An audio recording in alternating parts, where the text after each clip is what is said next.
Hello everyone, welcome back to Patil's Academy. After a long time I'm screening in front of you. Today is really a very auspicious and wonderful day. Today is a Basava Jayanti as well as the English language day, very particularly the birthday of William Shakespeare. After a long time I'm in front of you with my English literature video. Today I'm going to do a lecture on a very important concept of Sri Aurobindo, that is future poetry. Sri Aurobindo, as we know that, the greatest personality, one who contributed greatly towards the English literature very particularly, and about his future poetry, in this today's session, I am going to discuss. Please listen to the things, whatever I am going to say. You just acquire the things what I am going to tell to you, because each and everything in this concept are very important, my dear friends. Because in order to understand the future poetry, you should be more philosophical and you should be more spiritual. When you will be more spiritual and when you will be more philosophical, then only you can understand, then only you can interpret the things what Sri Aurobindo has told in his future poetry and all, my dear. Future poetry is really our greatest work written by Sri Aurobindo. As we know, Sri Aurobindo was the greatest man. Before speaking about the future poetry, my kind and humble request to all of you is that whoever not subscribed to my channel, please subscribe to my channel and press the bell icon for more and more videos as well as for updates. Yes, before starting about this future poetry, let me speak a few words about Sri Aurobindo. That is a biography or the introduction of Sri Aurobindo, let me tell. Okay, yes. A future poetry first published in 1917 as a series of articles compiled in a book, Aurobindo, a poet, nationalist.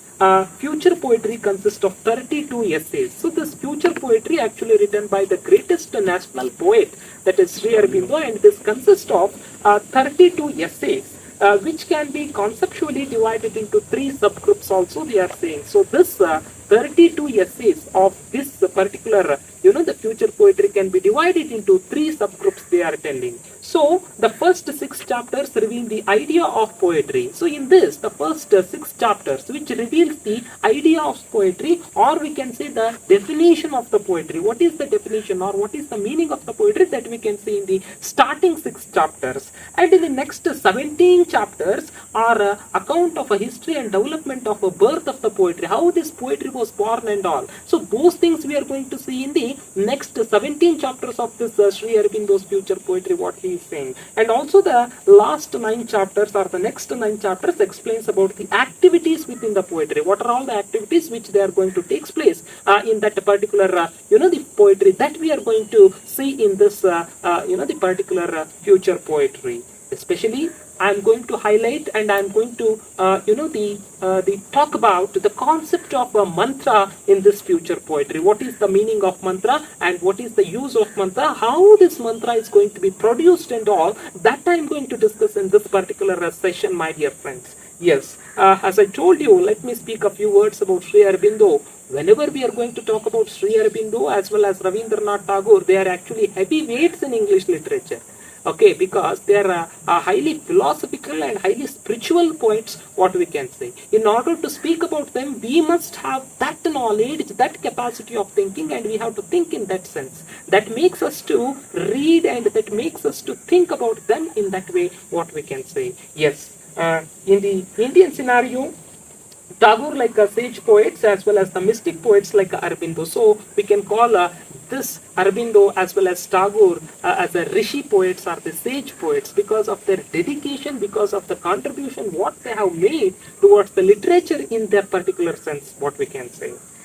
Sri Aurobindo was born on 1872. Krishnendra Ghosh sent Aurobindo to Manchester and Cambridge. He stayed there for 14 years. You must understand here, Sri Aurobindo was born on 1872. Krishnendra Ghosh actually sent him to Cambridge and Manchester in order to study English language. When this man goes to that Cambridge and Manchester, what happens, he completely becomes a man of English language, what we can say. And he acquaint with that particular language and he starts studying about that language. He becomes so perfect in English English language, we can see that as if he becomes, he was originally born in an English land or in an English language, like that type he becomes, that much acquiredness, that much knowledge which he gains. That what we are going to see in this particular, the Aurobindo's life history and all, we can say. And he stayed there for 14 years. You just imagine, he acquired such a mastery. He became a professor and a vice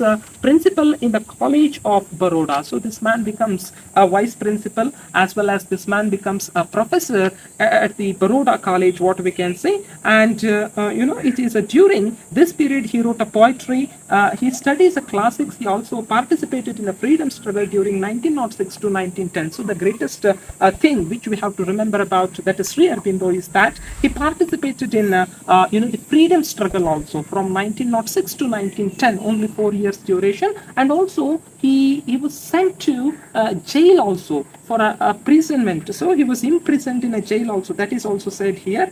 And from there onwards, he was just migrated, or he just escaped to Pondicherry and all it is there. And there is a place called Aurovilla. So by this person's name only, they have placed the name of the place that has the Aurovilla in Pondicherry. So one very important thing, my dear friends, you have to remember is that Aurovilla is the place in Pondicherry where there is no religion and where there is no money at all. So this is one of the unique place on the whole planet where there is no religion and there is no money. So this is what a greatness which we have to remember, that is Aurovilla. Please, you just make a note of this, right? Yeah. So Sri Aurobindo, long poetic career spanning 60 years, yielded an impressive volume of verse, several kinds of a lyrical narrative, philosophical and epic. And in 60 years of tenure, this man wrote great things. This man wrote a vast things. Dedicatedly, he contributed towards the literature. He wrote many epics, he wrote many lyrics, he wrote many poems, which are actually at the greater at the time, what we can say. So this is what the greatness of this particular man, that is Sri Aurobindo, we can just talk here. His longer poems are 𝐂𝐬𝐴 𝐿 and 𝐷, as you already know, because you are the students of English literature, particularly Indian English literature. You may know these songs, 𝐂𝐬𝐴 𝐿 and 𝐷. Savitri is the greatest epic. You may know the story of that is Satyavan Sati Savitri. So that is also written by Sri Aurobindo. And he has written 12 books, what we can say. And many of the contributions, many of the philosophical books, many of the spiritual books which are actually written by this particular man, what we can read or what we can say. Sri Aurobindo was influenced by Swami Vivekananda. They are saying he was also a great man and produced enormous prose writings on religious, metaphysical, social, political, cultural and literary subjects. See, my dear, he was influenced by Swami Vivekananda. And he has produced a lot of works by influencing on, the Swami Vivekananda. He wrote religious works, he wrote metaphysical works, he wrote many other contributory works, what we can say. That is what the greatness of this man, Sri Aurobindo. Sri Aurobindo was a man of a great intensity. He was a man of a great vision who produced and who wrote a lot of things. That is what the greatness of this Sri Aurobindo we have to understand here. And very particularly in this today's session, I am going to discuss about how Sri Aurobindo defines the poetry. So this is not a poetry of today, this is not a poetry of yesterday, this is a poetry of future, what Aurobindo is talking, what Aurobindo is saying. That's why this is called as the future poetry. You have to understand the concept. So you should train your mind in such a way that should think in a philosophical way, that should think in a spiritual way. Then only you can understand what this man is telling or what this man is saying regarding this future poetry, my dear friends.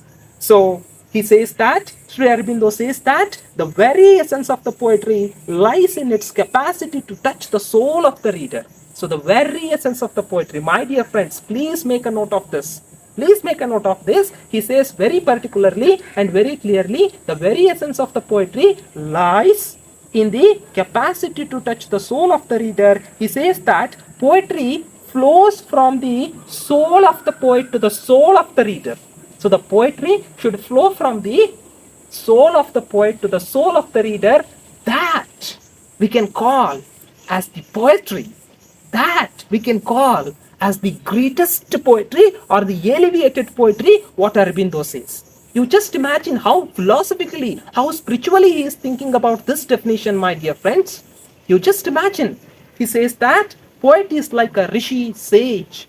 A poet means not only a poet cannot write anything, whatever he wants. According to Sri Aurobindo, he says very particularly, very clearly that he should be like a rishi or he should be like a sage. That is what said by Sri Aurobindo. Poetry should become an act of meditation towards unfolding towards the highest achievement. Poetry means not something that whatever we can do or not something that whatever we can write. It is a kind of meditation. It is tapasya. That is what very important Sri Aurobindo says. So that should be the poetry.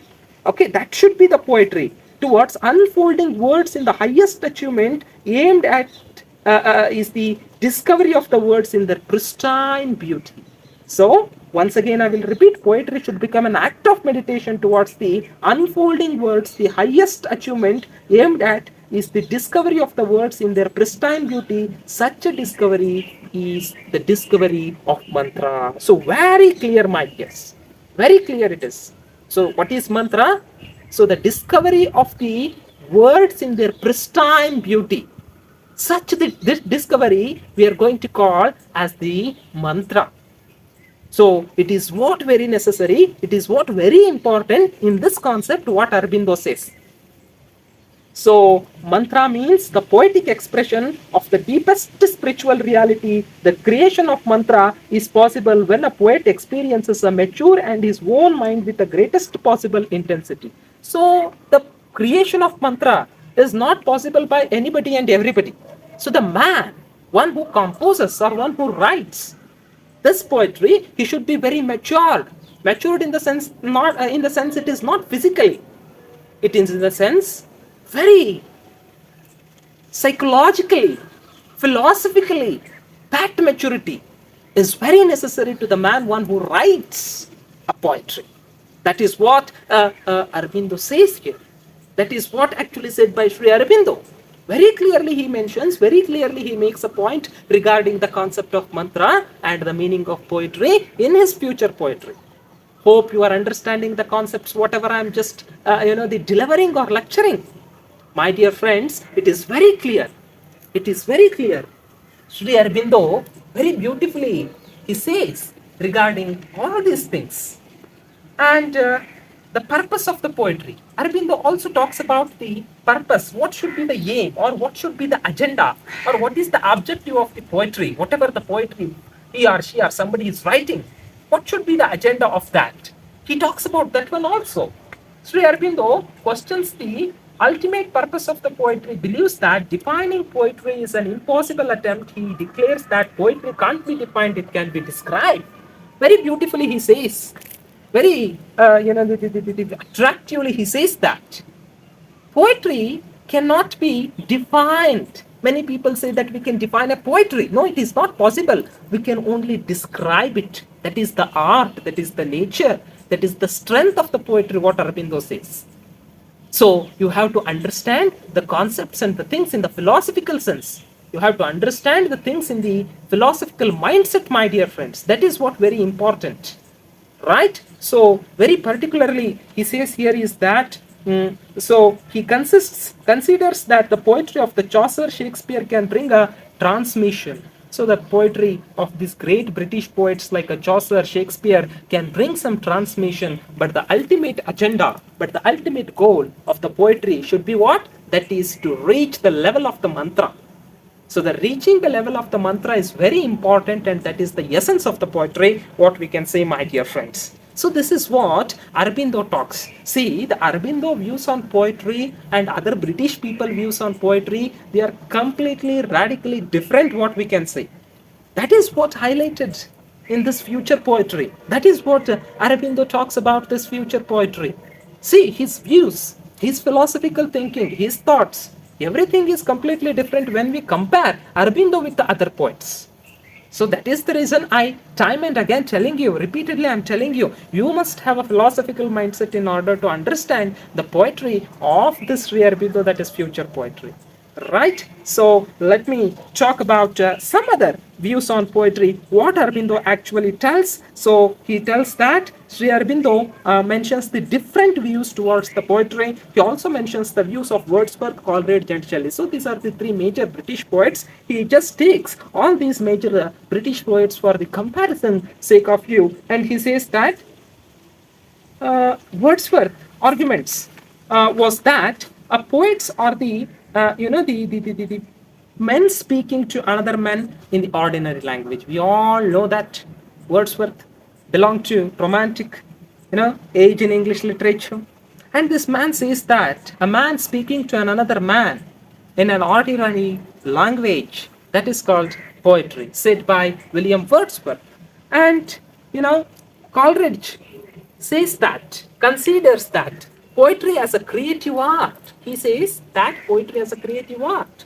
And he distinguishes between a fancy and imagination, a great profounder of the fancy and imagination, that is none other than S.P. Coleridge. Of course, S.P. Coleridge and William Wordsworth were great friends, and we know they together published a lyrical ballads. That is a different thing. So here is that what he says regarding the poetry. So it is nothing but he considers poetic art. He says that poetry is a poetic art, and he places poetry in a secondary imagination. You just imagine how his view is different from Wordsworth, and Wordsworth's view is different from Coleridge. And Shelley says very clearly regarding the poetry that poet is an unacknowledged legislatures of the mankind. He considers poet as a prophet. He considers poet as a prophet. But these three men are their own, they are in their own way in producing the definition of poetry. But when we are going to talk about this particular man, that is Aurobindo, very particularly, again he says that a unique opinion, a greatest opinion of the poetry, that is, a poetry should flow from the soul of the poet to the soul of the reader. That is what he says as the poetry. A poetry should flow from the soul of the poet to the soul of the reader, said by Sri Aurobindo. So he again talks a lot of things about poetry, as I think the concept of poetry in the viewpoint of Sri Aurobindo is quite clear to you. So if I speak about Sri Aurobindo, it will take a much time for me, because he greatly contributed a lot of things. His own views and opinions are really great. But when we are going to talk about Sri Aurobindo, we get all these things, I can say. And the very important thing, as I told you, that is the concept of mantra. What is this concept of mantra? So the mantra concept should be very clear to you, my dear friends. So I will tell you very clearly, very crystal clearly, the concept of mantra. Please try to understand what I am going to tell or what I am going to say regarding this concept of mantra, because it is very important. You have to understand the concept of mantra, my dears. Mantra is a syllable, a sound, a word, set of words born in a deep state of meditation.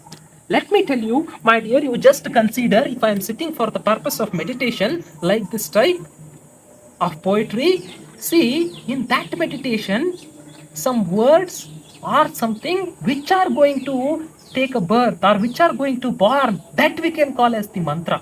That is what the greatness of mantra said by Sri Aurobindo. He says very clearly, I will make it very clear that one, mantra is the syllable, sound, a word, set of words born in a deep state of meditation.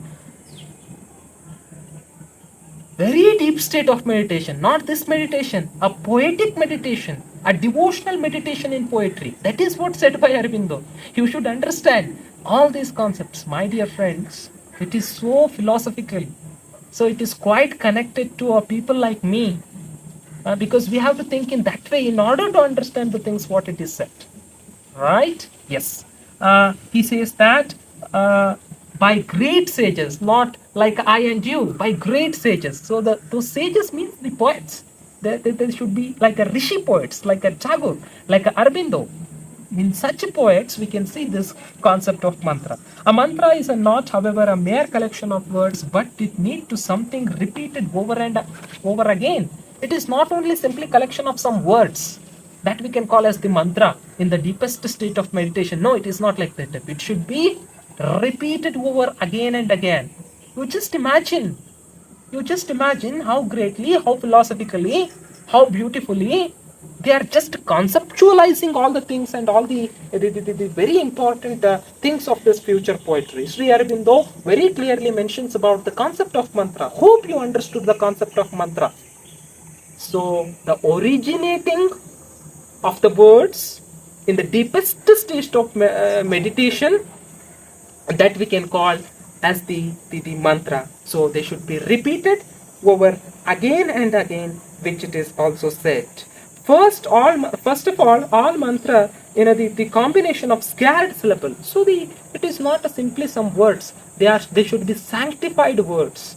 So the mantra concept, they are telling that it is the collection of scared words or the sanctified words. To that we can call as the the syllable of the mantra, what we can say, which when articulated in the proper manner creates certain vibration. If we pronounce those words, there should be some vibration in our heart.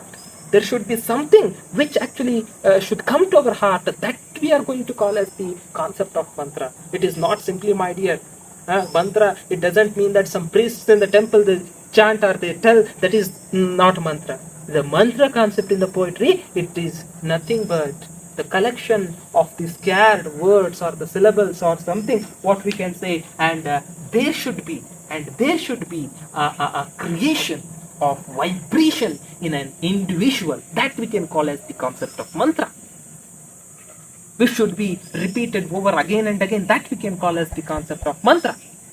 My dear friends, very clearly Sri Aurobindo has mentioned about this concept of mantra to all of you. So he again talks about this particular thing. So the discovery of mantra, a mantric subject and the mantric range are unlimited in the future poetry. Aurobindo says, to arrive at the mantra, he, the poet, stand from the color of the rose or the power of the beauty or the character of the splendor of an action, or away from all these into his own secret soul and its most hidden movement. A man should be more mature in order to create all this concept of mantra.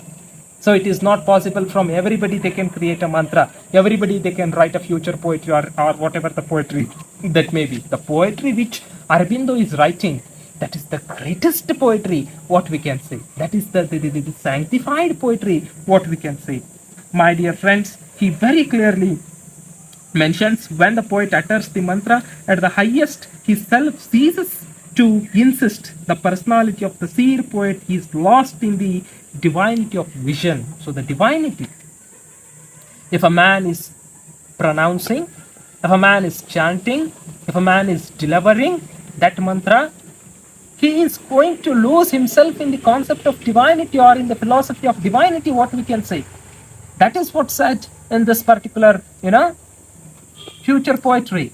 You should understand what this man, what this Sri Aurobindo is telling. My dear friends, very greatly he says, let me conclude the future poetry of Sri Aurobindo. If you read a future poetry of Aurobindo, it is really a vast and a wonderful and the biggest concept.